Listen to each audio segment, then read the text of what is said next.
Hello everyone. ఇవాళ రేపు మంచి సిటిజన్ కావాలని ఎవరు కోరుకోవట్లా. ఆల్మోస్ట్ కార్పొరేట్ స్కూల్స్ అవన్నీ చూస్తే కనుక ఈరోజు నుంచే luxury AC buses, luxury AC class rooms, తర్వాత కాస్ట్లీయెస్ట్ డ్రెస్సెస్, తర్వాత costliest studies, costliest.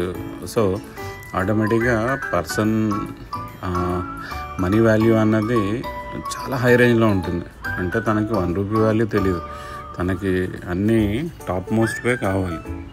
Top most people ఇవాళ రేపు చూస్తే కనుక PM మోడీ గారు కానీ, లేకపోతే అమిత్ షా కానీ, అద్వానీ కానీ, లేకపోతే APJ అబ్దుల్ కలాం గారు కానీ, ఓకే, ఇలాంటి వాళ్ళు పెద్ద పెద్ద వాళ్ళు ఆల్మోస్ట్ రోడ్లు లైట్స్ కింద చదివి, తర్వాత గవర్నమెంట్ స్కూల్స్లో చదివి, లేకపోతే వాళ్ళు ఓన్గా చదివి పైకి వచ్చిన వాళ్ళే. అంటే ఇక్కడ నేను చెప్పదలసింది ఏంటంటే, కార్పొరేట్ స్కూల్స్లో, ఇంటర్నేషనల్ స్కూల్స్లో చదివే వాళ్ళకన్నా చదువు విలువ తెలిసిన వాళ్ళకే ఎక్కువ వాల్యూ ఉంటుంది. ప్లస్ వాళ్ళు సక్సెస్ని చాలా ఈజీగా మీట్ అవుతారు. ఈ కోవకు చెందిన స్కూలే గాంధీయన్ హై స్కూల్.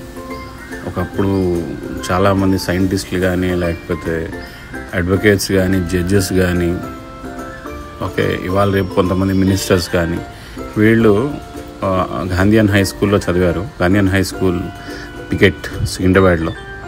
సో ఒక్కసారి ఆలోచించండి, మీ పిల్లల భవిష్యత్తు ప్లస్ మీకు ఫీజు కూడా చాలా తక్కువ, అంటే చాలా తక్కువ.